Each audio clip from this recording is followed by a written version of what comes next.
this week's episode of SideLines. I'm Calvin Ralph. I'm Josh Cohen, filling in for Mike Zacco. Yes, as happy as always to have you, Josh. Let's get into it, some boys basketball talk. Yeah, sure. So a couple games this past week. First, I'm going to talk about the St. Anthony's game. So St. Anthony's, that was obviously an extremely tough game, playing the number 4 team in the country. It was a 50-point spread going in. We only lost 85-36, 49 points. Honestly, it's a win in my book. JB had an awesome game. He hit a ton of threes, 14 total points. Colin also had a great game. He had 12 blocks, which is absolutely outstanding, playing Mosley and all those other studs. All right, the boys basketball team also played Teaneck this week. Teaneck was a 77-46 loss. 14 points for Legend, though, 10 points for Domville, and that puts Valley at an 11-9 record for the season. Teaneck's at 21-3. They've been playing outstanding this whole season. Yeah, Teaneck's a really good team, and it's the first game of the season we were competing with them, and then the first half we were right there, down 3 at halftime, Oh, yeah. But in the beginning of the third quarter, Legend rolled his ankle and hurt his knee, so we were at a loss. And it was the same game that Alex Lim broke his nose, and he's out for an extended period of time now. He also fractured his wrist in the St. Anthony's game. Yeah, those injuries definitely hurt us. Getting outscored 31-6 in the third quarter is, shows the devastating loss of those two players. Yeah, it definitely hurts the team. All right, let's go into some girls basketball talk. This past week, PV played 2 games. One game against Bergenfield, in which they won 51-26.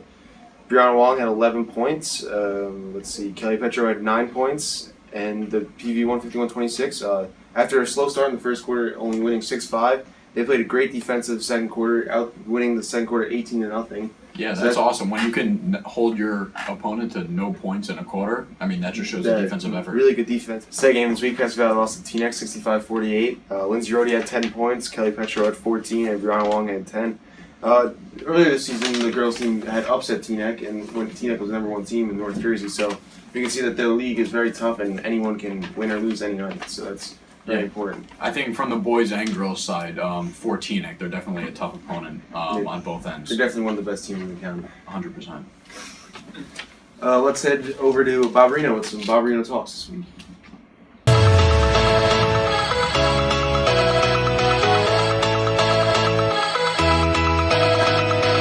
Hi guys, I'm Bob Reno here with basketball star Legend Dominguez. Legend, how are you?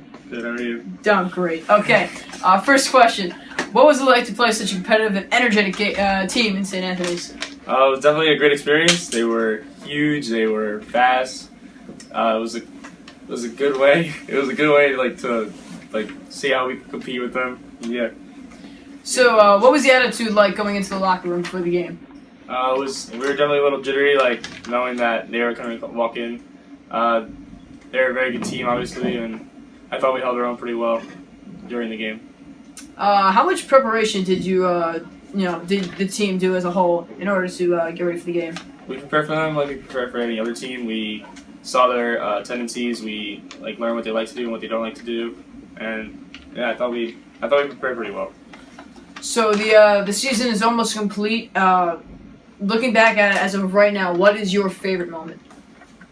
Beating OT, fans storming the court. There's never been a moment like that. All right, Budge, thank you very much. Thanks, Bobby. Thanks, Bob. Let's head over to Jake for his hockey interview.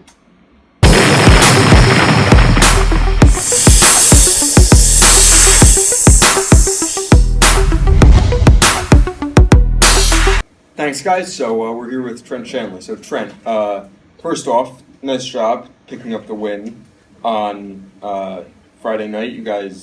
You yourself, you contributed 2 goals, so that's 6 goals for you in your last 2 games. But hockey's obviously a team sport, so let's talk about the team.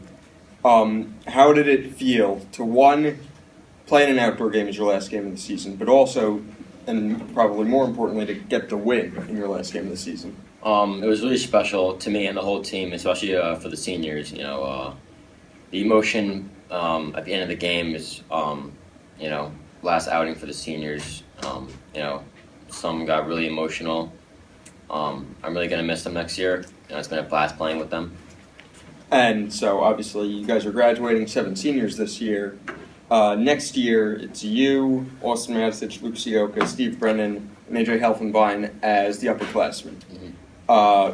So who do you see as needing to step up into more of a leadership role, whether it's one of you guys or whether it's one of the freshmen or sophomores?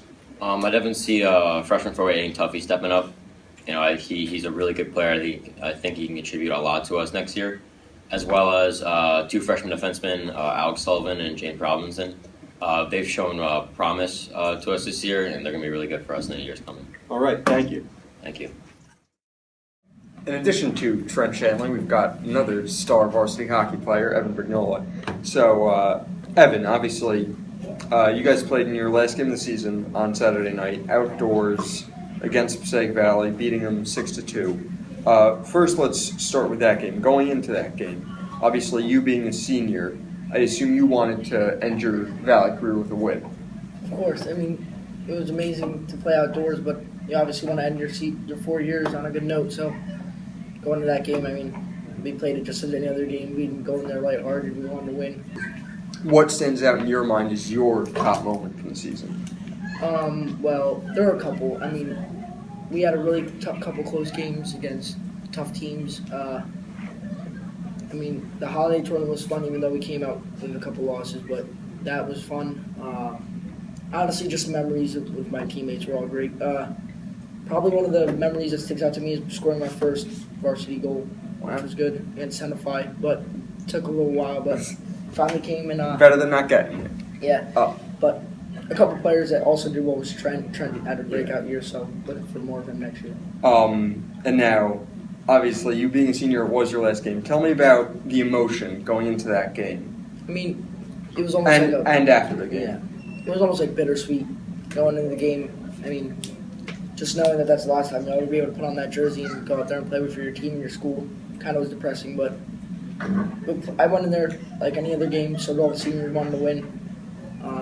Wanted to go on a good note, trying to bury the team. So You guys are graduating 7 seniors this year, and I asked Trent the same question. I'll ask you. Graduating 7 seniors, you've got 5 upperclassmen next year. So obviously they're going to step up and try and fill in your shoes. But among the younger guys, whether guys that are freshmen now or sophomores, who do you see as really being able to step up and fill in and take on a leadership role? Well, I think the leaders next year will be Trent Shanley and Luke. Well, a couple of those guys, they lead by example, but I think as they get older, they'll be able to lead vocally as well.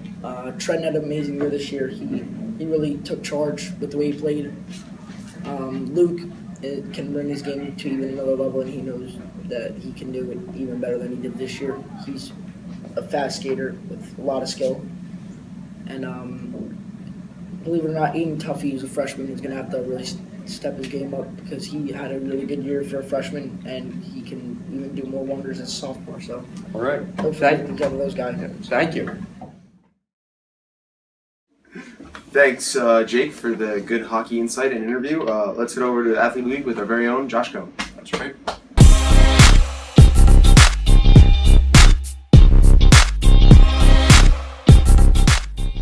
All right, so we're here this week with boys basketball star Colin Diedrich. Colin, thanks for joining us. Thank you for having me. Yep. So first question, St. Anthony's game last week. You had 12 blocks against them. How did it feel playing the number 4 team in the country? At times it felt a little overwhelming, but we were just out there. We had to play our game, and they played their game. Unfortunately, their game is just, on a whole nother level than our game. Yeah. And, we played well, but again, it's hard playing a team like that because they're just insane all across the board, but Definitely. we gave it our best effort. All right, next question. So there's a bunch of seniors graduating this year. How do you feel about the future of the boys basketball team? I think we got a solid future. We got 2 kids who are starting right now who are underclass or who are juniors, and then the underclassmen are strong, and even there are some juniors that don't play right now but are on JV that will make a solid impact in the coming years. Definitely. Next question. So I heard this is a big debate around the boys' team room. Who has a better fashion statement, you or Zick? I'd definitely say me. I mean, I know Coleman likes to say that, Zick has his fashion, has a nice fashion style. But I think, when it comes down to the end of the day, like all around, it's got to go to me. Oh, definitely. I mean, Zick wears his brother's clothes too. Like, Ooh. shout out Matt Zick. Shout out Matt Zick.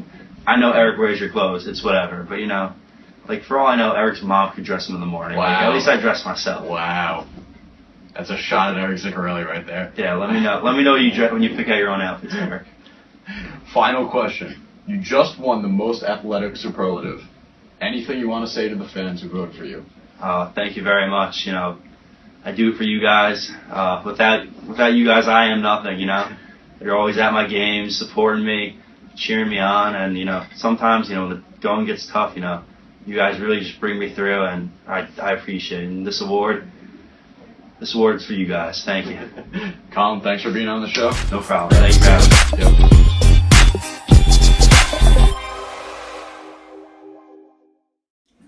All right, thank you again, Colin, for being on the show. That was a great interview. Now let's head over to Billy Lyons with his interview with Kelly Petro.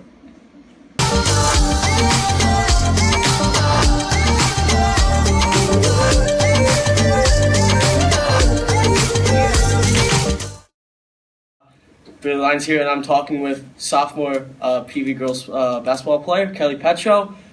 First thing I want to talk about is you guys up to this point have a 17-5 record. Impressive record, to say the least. Is this something that you guys expected to have, or did you go beyond your expectations? I wouldn't say that it's something we expected, but it was definitely something we hoped for going into the season. I mean, we had a lot of potential, so. There's one opponent to me that stood out, and that was obviously Old Japan. You guys suffered 3 losses to them. Played them really well the last 2 times, but what was the difference in those games that kind of set them apart as an opponent that maybe other teams weren't able to do with you guys this year? Well, I mean, we all have a lot of respect for Old Japan. They're a hardworking team. They have a deep bench. They have their 5 starters, and whoever goes in, they're all phenomenal players, and they work really hard. So I think that they just know how to play against us, and they know how to break our pressure. And sometimes it's the mental mistakes for us more than the physical. So I think if we have another shot at them, we could take them. All right, I want to go to the positive side here. You guys have had clearly a growing chemistry on the court this year. A young team, a lot of sophomores. Maybe that's even something that you can take beyond this year and in the junior and senior year. How has that helped you guys kind of coordinate on the court and become a better team?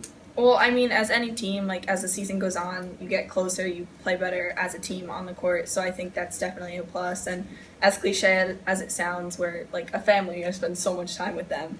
And I think that's not only helped us this year, but it definitely will help the next 2. All right, and talking about chemistry, there's a guy that Jasper likes to talk about, Joe Poli. He's the former principal at PV, and Jasper raves about him and how great of a man he was until we sadly lost him in 1989. But how has his message or his story kind of helped you guys off the court become better people in the community and kind of bond as a team to help the community? Yeah, well, definitely it's more of an off-the-court thing. Jasper, at the tournament, the Joe Poli tournament, he talks to us after the locker room every year and kind of gives us the story and gives us how much Joe Poli means to him. And his basic message is that he hopes one day we can be a Joe Poli to someone. So that's someone, like you can change someone's life, you can put a smile on their face every day, just be a leader. And that hits the heart to all of us, and I think especially Jasper too. It's a great message. It's a great message. And there's one last question I had. It's a basic question, kind of boring, kind of cliche, but how do you guys look to finish the season? And how will you look back at the season in the end, do you think, as a season as a whole? Well, I think looking back at the season, we did a really good job. We ended up pretty high up in the league. We tried to win, but I mean, can't always get everything. Yeah, but exactly. we're gonna try to win states. We have a good shot at that, so that's what's coming up next. All right. That's all I have this week from the sidelines. We'll see you same time, same place next week.